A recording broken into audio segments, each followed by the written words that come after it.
Mustafa, and welcome to all of you for coming here today. I really appreciate you making the effort to turn out. And what I'd like to do today is to just give a summary presentation and kind of an overview of some of the issues. There are many more issues. There are many levels of issues. But what I thought I'd do is try to get everybody just, with some similar information. Some of you may have seen much of this if you were at the Prodigal Function the other night. But I don't think it hurts to go over it again and to kind of reiterate kind of where we are. To me, this image is basically the best that Houston has to offer. The fact that we all turned out and helped each other during the crisis that was Harvey, I think is wonderful. I think one of the really hard lessons after Harvey is that to some extent that feeling of participation has died.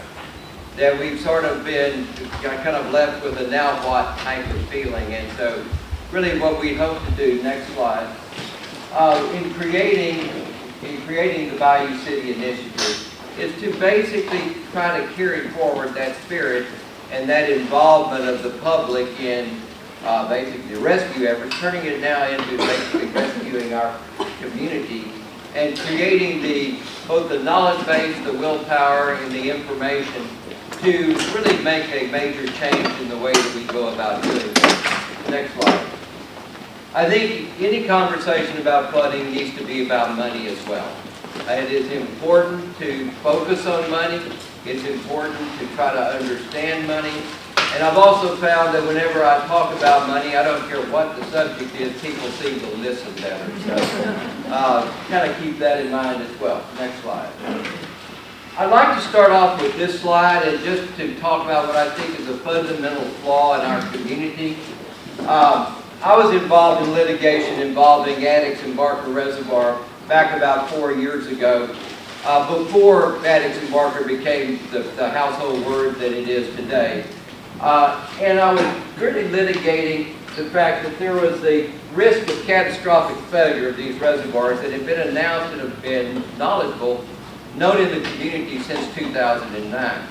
How many of you knew before Harvey that Addicks and Barker were at risk of catastrophic failure? Well, many of you did. That's good. On the other hand, we have the Grand Parkway. And I was concerned, and Sierra Club was concerned, that the Grand Parkway and the development it was going to generate would actually harm the Addicks and Barker reservoirs, and there's great concern now about runoff coming into Addicks and Barker. The point I wanted to make is our political establishment, all without almost exception, tremendous support for the expansion of the Grand Parkway. But we couldn't get $3 million in federal funding to study Addicks and Barker and to really understand what the problems were and how to move forward. And I would just tell you it's a fundamental problem that our focus in the past has been on the people who are not here. And we have not focused on protecting the people that are here. And I think that is a focus that needs to change. That we need to move to protecting those who are here as the first priority of government in this part of the world. And so kind of with that in mind, I'd like to go through some of these other slides. I want to talk about money. Keep it in mind. Governor Abbott asked for $61 billion from the federal government. The Trump administration said they're going to come back with $44 billion, maybe. But that would include Harvey, Maria, and Irma, all three. Realistically, if we get $5 to $10 billion as a state out of the federal government, we're going to be fortunate.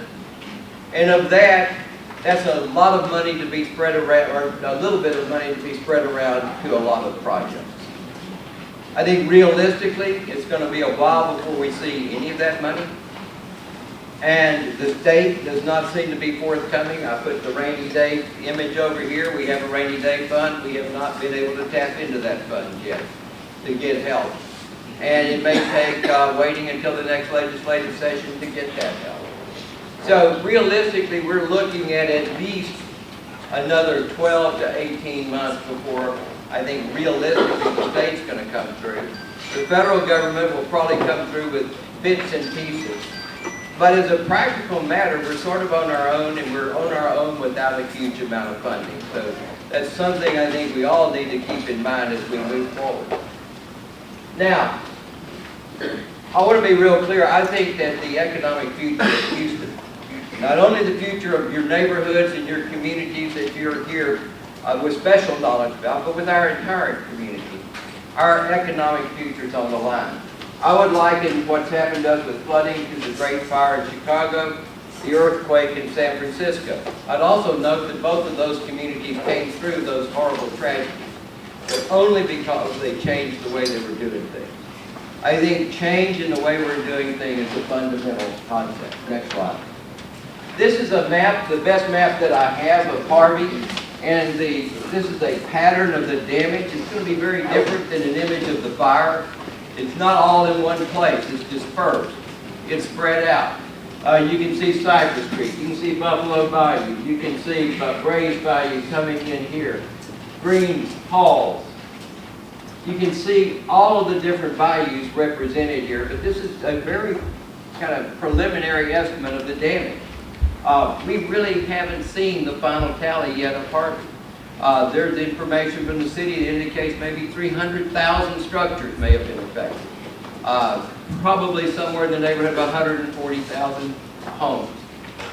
Trying to get the discrepancy between those numbers resolved and trying to understand really what we're looking at. And I have not seen that definitive picture. Next slide. However, this is what Allison did. Next slide. This is what the tax day flood did. And the point I want to make in talking about those two slides is this isn't the first time it's happened. You all know that. And the first two times didn't seem to get our attention.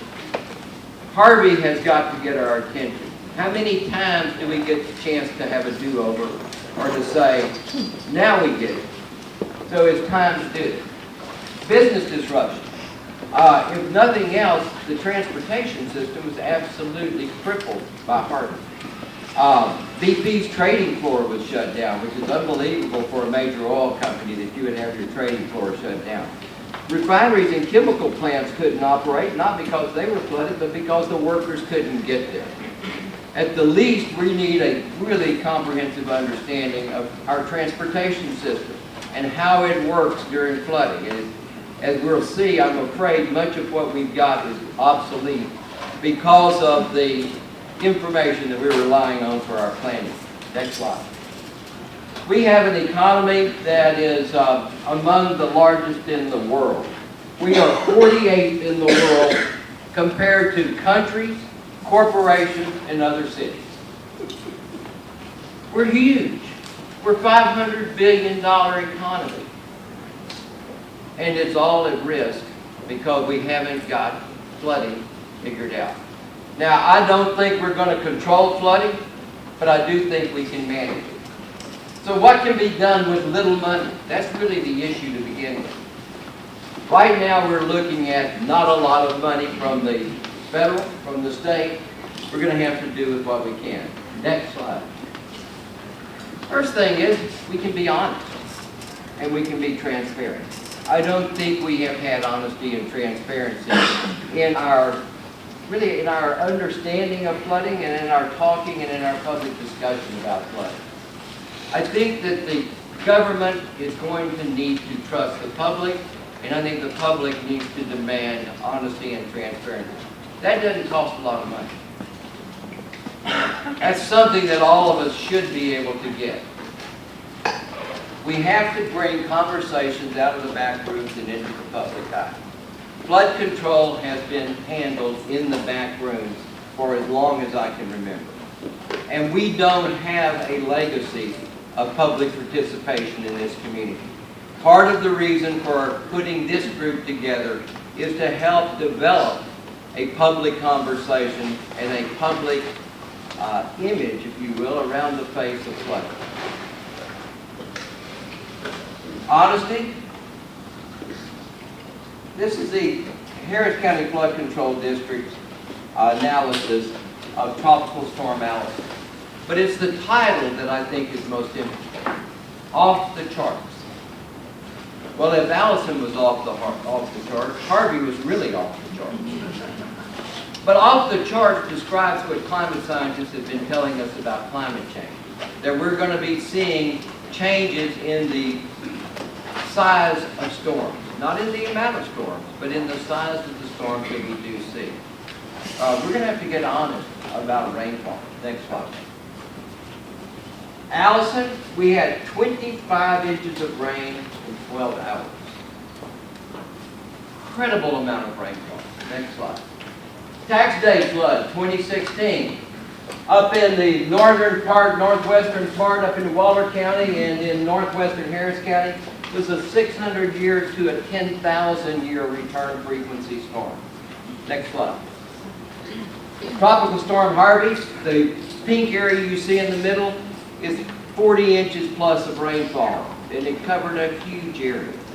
I mean, the difference between Harvey and Allison is really Allison was on the northeast and the north side of the county.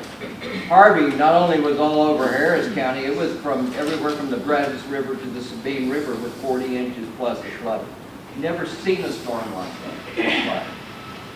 This is a slide that Jeff Linder from Flood Control District put together, just talking about sort of these 4 record storms we've had. Harvey, Allison, the tax day flood, and a storm back in October of 1994. Each one of those in their own way was a 500-year plus storm. That's a storm that's supposed to have a 1 in 500 chance of occurring in any year. A 0.2% storm. We've had 4 of them in 23 years. That's 1 out of 6 as opposed to 1 out of 500. So we're seeing much more frequent rainfalls than anyone has planned for. Next slide. This is a very recent analysis that has come out of what's called Atlas 14 work by the National Weather Service and National Oceanic and Atmospheric Administration. It's a restudy of the 100-year rainfall for Harris County. Currently, it is 13 inches in 24 hours. These are the new recommendations coming out of that study, and there's a lot of questions about this study. There's a lot of rainfall gauges that were not considered, and there are those that think that this is still too low for our 100-year rainfall event. Why is a 100-year rainfall important? Because we do a lot on what's called the 100-year flood. And if we get the 100-year flood wrong, our transportation's going to be wrong, our residential, commercial development's going to be wrong, all hazardous waste is protected to a 100-year storm event, so it has a lot of importance in terms of the way we plan. Next slide. The area shown in green is the area across Harris County that is the 100-year flood today.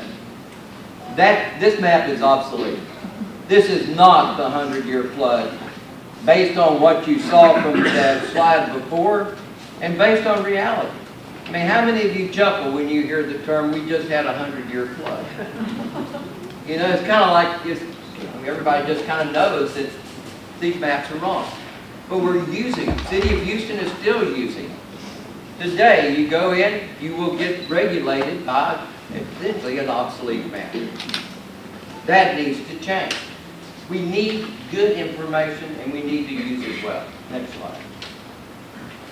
There's discussion about a May 2018 bond issue coming up. I would tell you this is the most important public discussion that we're going to have. Namely, what are we voting for if indeed we're asked to vote? The list of projects has not been made clear yet. The amount of money is not really even made clear yet. But the point is, we need to have a public discussion about how we will spend bond money. In the past, these discussions have always been behind closed doors. I think it's really important that this be a public discussion. There's a limited amount of money that's available, and how that is spent and on what projects and on what types of projects is of great importance. It's also real hard to figure out how you allocate a limited amount of money when there is a whole lot of demand around the community. And that is going to be the most difficult issue in the short term coming up. One, when is this bond issue going to be? Two, what is it going to cover? And I'm certainly not going to support a bond issue that I don't know how that money is going to be spent with some details about each of the projects. Next slide. We need good information. Next slide.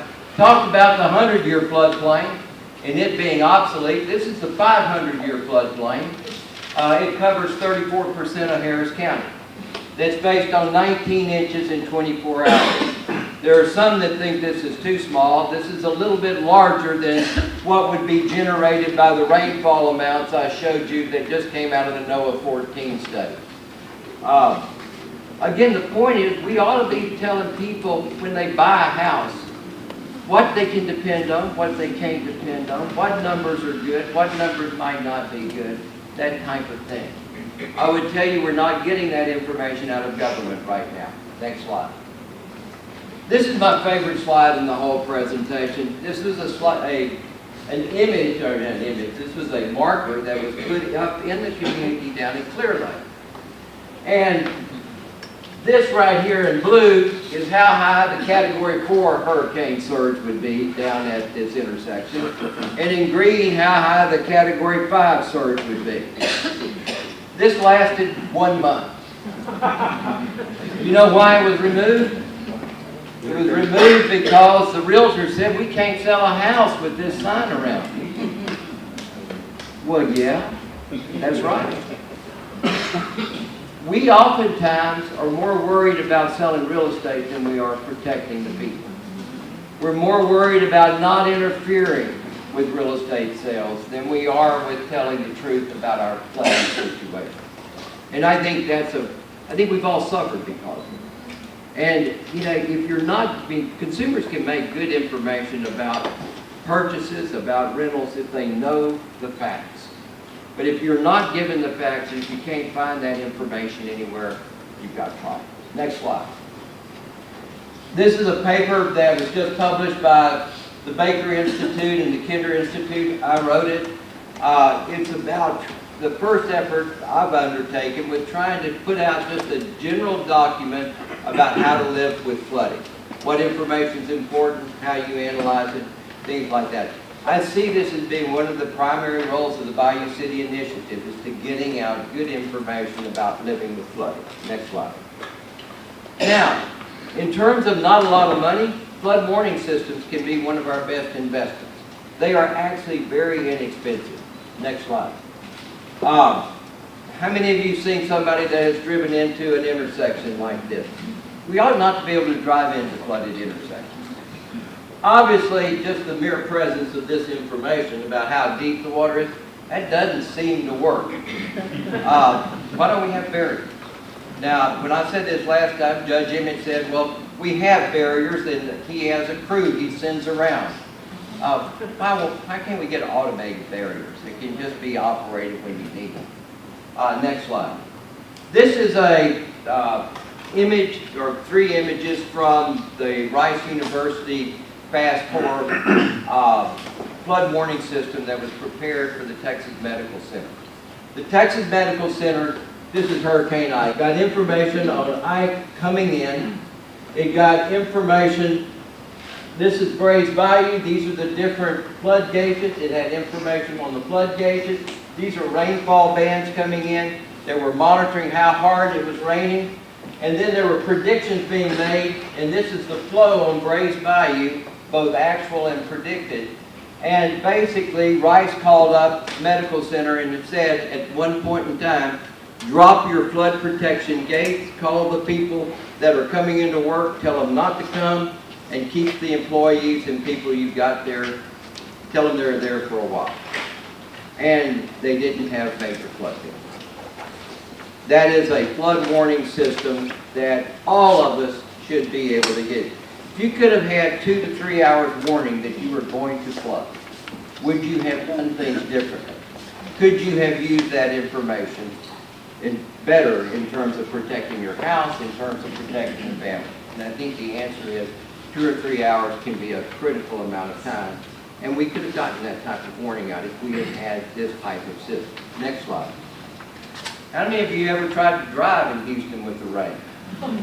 I would imagine that's most of us. Our roads are the secondary drainage system. The point here is, why don't we have an app? Why don't we have information? Why don't we have some type of way of getting word out to people that are driving about which are the good roads to go down? Which roads should you stay away from? We were talking about this at a group I'm a part of, and some of this could be anecdotal. All of you know your neighborhoods. You know how you get around. But if I'm caught in another part of town, it would be nice to have something to refer to saying, if you're caught in a rain over in this part of town, use Telephone Road, or don't use Telephone Road, or whatever. I know my neighborhood, you know your neighborhood, but this is a big city, and a lot of us end up in a part of town that we're unfamiliar with and get caught in a rain and don't know what to do. We can help each other. This is not an impossible technology to implement, and it can be done quickly. Next slide. Regulation.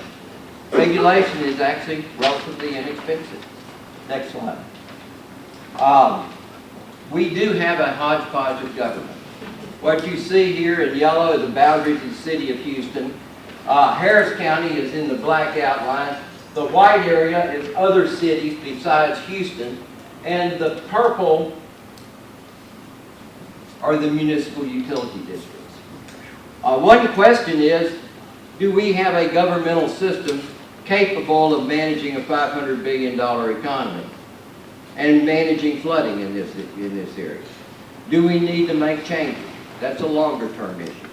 Shorter term, what powers and authorities do these areas have and what can be done? What can be done differently? Next slide. Harris County has passed regulations about, in the interim, using the 500-year floodplain for regulatory purposes rather than the 100-year. And they're requiring, I believe, 2 feet elevation above the 500-year floodplain. But that's only in the unincorporated area of Harris County. That is not the case within the city of Houston. So Harris County is using the 500-year. City of Houston still using the obsolete 100-year floodplain.